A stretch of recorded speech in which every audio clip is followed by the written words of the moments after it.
안녕하세요. 밴쿠버 일회교회의 정성일 목사입니다. 오늘은 하이델베르그 제11번째 주일, 왜 하나님의 아들의 이름을 예수라고 부릅니까에 대해서 간략하게 살펴보겠습니다. 하나님의 아들의 이름을 예수라고 부르는 이유는 예수라는 이름이 구원자라는 뜻을 가진 히브리어이기 때문입니다. 영어에서는 지저스라고 부르는데 사실 이 J 발음이 묵음입니다. 지저스의 J를 묵음 처리를 하면 예수가 되겠죠. 그래서 유럽권에서는 예수라고 발음하고 있고, 그리고 히브리어로는 예후슈아, 헬라어로는 이에수스라고 발음을 합니다. 그러니까 우리말로 예수라고 부르는 것은 원어를 그대로 가지고 와서 우리식으로 발음한 것입니다. 예수님 당시에 로마의 식민지였던 이스라엘 백성들의 간절한 소망은 하나님의 구원이었습니다. 하나님이 구원해 주셔서 우리를 이 로마의 식민지에서 독립시켜 주는 것, 이것이 유대인들의 간절한 소망이었는데, 때마침 이 시기가 시기적으로 성경에서 예언된 그 선지자들이 예언한 하나님이 약속하신 그 구원자가 오실 그때와 시기적으로 맞물렸습니다. 그러니 이스라엘 백성들 사이에서 아들이 태어날 때마다 그 아들들의 이름마다 너도 나도 예수라고 이름을 지어주었습니다. 하나님의 구원자, 우리의 구원자가 되라는 뜻으로 예수. 그러니까 그 태어난 아들들의 이름을 예수라고 지어줄 때 부모님들의 간절한 소원은, 첫째, 우리 아기가 로마에서 우리를 독립시켜줄 그 구원자가 되어지기를, 이 바람을 가지고 아들의 이름을 예수, 그리고 또 동시에 하루라도 빨리 로마에서 독립하도록 하나님의 구원자 속히 오시옵소서, 이런 간절한 소망을 가지고 자녀들의 이름을 예수라고 지어주었습니다. 실제로 이스라엘 역사 속에는 이스라엘을 로마에서 독립시키려고 했던 수많은 예수들이 있었고, 이 와중에 진짜 예수님이 이 땅에 오셨습니다. 그래서 이 수많은 예수와 진짜 예수님을 구분하기 위해서 우리가 믿는 예수님 앞에는 수식어가 하나 붙는데, 그것이 바로 나사렛 예수입니다. 나사렛 지방에서 나온 예수, 이런 뜻이 되겠죠. 그런데 이때 나사렛이라고 하는 지명은 당시 무식함의 대명사로 불렸습니다. 무식한 사람들, 촌사람들, 배우지 못한 사람들, 이게 바로 나사렛이라는 뜻이, 이름이 가진 상징적인 의미였습니다. 그리고 또 이 나사렛이라고 하는 지방은 이사야 선지자가 예언한 흑암의 땅입니다. 스불론과 납달리, 이방의 갈릴리, 이 지역이 전부 다 나사렛 지역입니다. 그래서 나사렛을 부를 때는 흑암의 땅이요, 이방의 갈릴리요. 이 의미는 쉽게 나사렛 땅은 죄인들의 땅이다, 이런 의미를 가지게 되는 거죠. 나사렛 지역 자체가 북쪽 국경 지역 근처인데 워낙에 시골이라 이방 민족들과 교류하지 않으면 살아갈 수가 없는 지역입니다. 근데 유대인들은 이방인들과 교류를 합니까, 안 합니까? 교류하지 않죠. 그러나 이 나사렛은 살기 위해서 이방인들과 교류를 하고 이방인들과 함께 살아가니까 유대인들이 볼 때 그곳은 죄인들이 사는 죄인들의 땅이 됩니다. 자, 그러면 이제 이걸 정리를 하면 나사렛 예수라고 할 때 우리는 두 가지 의미를 생각해 볼 수가 있습니다. 첫째, 당시 유대인들에게 예수, 구원자라고 하는 이미지는 똑똑한 사람, 잘난 사람, 탁월한 리더십을 가진 사람, 용맹한 사람, 로마에서 우리를 독립시켜줄 그런 구원자의 이미지입니다.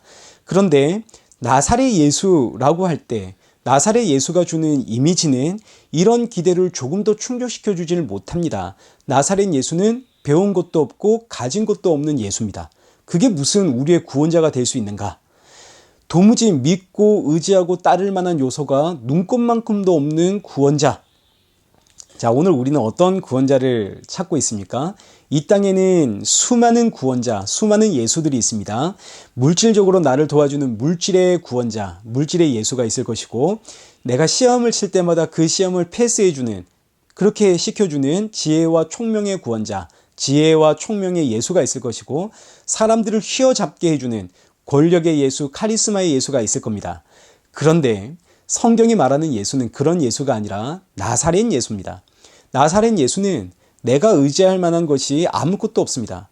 그래서 나사렛 예수를 찾는 사람은 아무도 없죠. 나에게 도움이 되지 않고 유익이 되지 않는데 그런 구원자 믿을 이유가 있습니까?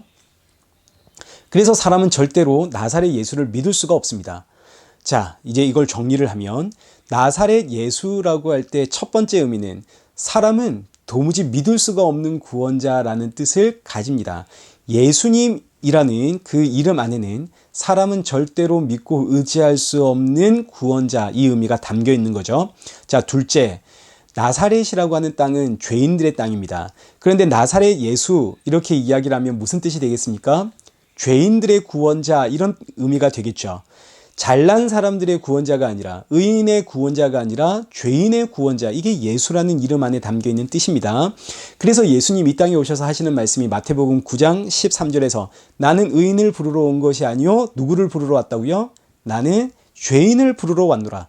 이것보다 좀 더 앞서 나아가면 천사가 마리아에게 나타나서 그 장차 태어날 아이의 이름을 정해줄 때 마태복음 1장 21절을 한번 보십시오. 아들을 낳으리니 이름을 예수라 하라. 이는 그가 자기 백성을 그들의 어디에서? 그들의 죄에서 구원할 자이심이라.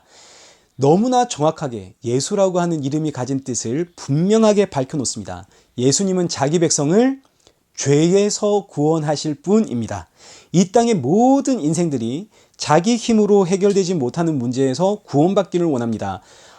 내가 처한 이 가난에서 빨리 구원받기를 원하고 이런 구원자를 찾고, 내가 지금 이렇게 힘들어하는 질병에서 나를 구원시켜줄 구원자, 그 예수를 찾고, 내가 처한 이 환경에서 나를 구원해줄 이 환경의 구원자 예수를 찾고, 근데 우리가 말하는, 성경이 말하는 예수는 그런 곳에서의 구원자가 아니라 죄에서 구원해 주시는 예수입니다. 죄에서 구원해 주신 그 예수님을 믿기 때문에 그 예수님 믿는다고 해서 나의 이 가난의 문제가 해결되겠습니까? 그 해결되지 않겠죠. 질병 낫겠습니까? 질병 해결되지 않습니다. 환경이 바뀌겠습니까? 환경 바뀌지 않습니다. 왜요? 성경이 말하는 예수는 어떤 예수니까? 죄에서 구원해 주시는 예수니까. 환경에서 구원해주고 물질적인 부분을 구원해주고 질병에서 구원해주는 그런 예수가 아니라 죄에서 구원하시는 예수. 그러니까 우리가 그 예수님을 믿을 때는 나의 문제, 나의 환경, 나의 가난 아무것도 바뀌지 않습니다.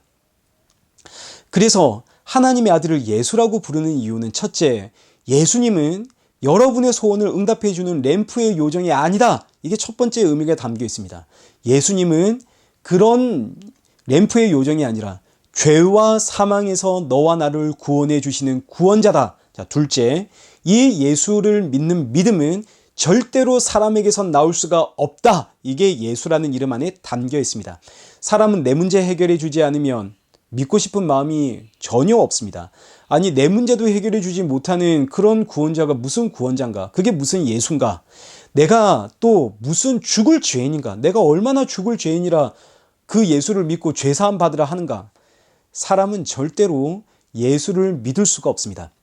따라서 하나님의 아들을 예수라고 부르는 이유는 믿음이란 사람의 의지와 각오와 결단에서 나오는 것이 아니라 오직 하나님의 은혜로 하나님이 넣어주시는 하나님의 선물이다.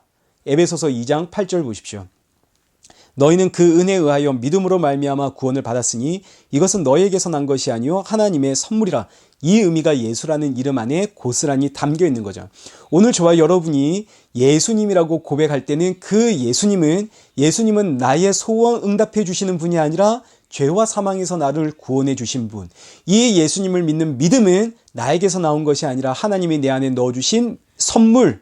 이 신앙의 고백이 예수라는 이름 안에 담겨 있는 겁니다. 자, 그런데 오늘 우리는 어떤 예수를 찾고 있는지 한번 돌아보십시다.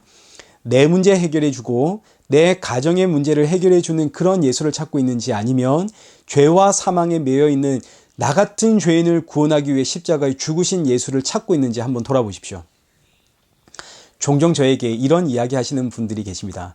목사님, 저는 목사님의 말씀에 동의하지를 못하겠습니다. 예수님은 나의 죄 문제만 해결해 주신 것이 아니라 내 가정의 문제도 해결해 주셨고 나 개인의 문제도 해결해 주셨습니다. 저도 압니다. 예수님은 분명 우리 삶의 문제를 다양한 방식으로 해결해 주십니다. 여러분도 경험하셨을 것이고 저도 여러분 만만치 않게 경험하며 살아가고 있는 중입니다. 분명히 예수님은 우리의 문제를 해결해 주십니다. 그런데 제가 여러분들에게 여러분, 예수님 우리의 문제 해결해 주십니다 라고 가르치지 않는 이유는, 예수님은 우리의 문제를 해결해 주시는 분입니다 라고 선포하지 않는 이유는 우리가 내 문제 해결해 주는 그 예수님을 찾는 것 자체가 바로 탐심이기 때문입니다. 탐심은 곧 우상숭배가 되죠. 그러니 제가 이 강단에서 여러분, 예수님은 우리의 문제도 해결해 주시는 분입니다 하고 선포하는 것은 여러분의 탐심을 자극시키는 것이고, 여러분의 탐심을 자극시키게 되면 여러분들은 예수님 이야기 듣고 뭐가 되나요?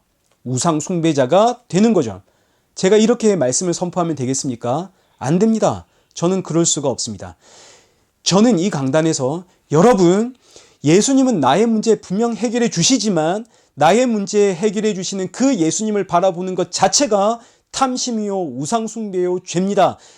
예수님은 이 죄에서 우리를 구원해 주시는 구원자입니다 라고 선포해야 할 책임이 있는, 저는 그런 목사입니다. 우리는 워낙에 죄에 사로잡혀 있는 인생이기 때문에 말하지 않아도, 누가 가르쳐 주지 않아도 힘들면 자연스럽게 내 문제 붙잡고 하나님 도와주시옵소서, 내 가정의 문제 붙잡고 예수님 도와주십시오, 성령님 붙잡아 주십시오, 기도할 수밖에 없는 우린 그런 나약한 인생입니다. 그리고 예수님은, 하나님은, 성령님은 다양한 방법으로 우리의 문제들을 해결해 주실 겁니다. 저도 압니다. 여러분 경험하셨고 저도 늘 경험하며 살아가고 있습니다. 틀림없습니다. 그러나 교회는 이런 성도들을 향해 끊임없이 회개를 외쳐야 하는 겁니다. 여러분, 우리는 이렇게 답이 없는 죄인입니다. 눈만 뜨면 죄를 찾아 헤매는, 온통 내 문제에 가득 차 사로잡혀서 걱정, 근심, 염려하고 있는, 세상의 문제가 해결되면 웃고 행복해하지만 세상의 문제 해결되지 않으면 울고 힘들어하고 있는 우린 그런 죄인입니다. 회개하십시오. 나는 이 모양인데, 그런데 예수님은 이런 나를 사랑하시고 이런 나를 구원하셨습니다.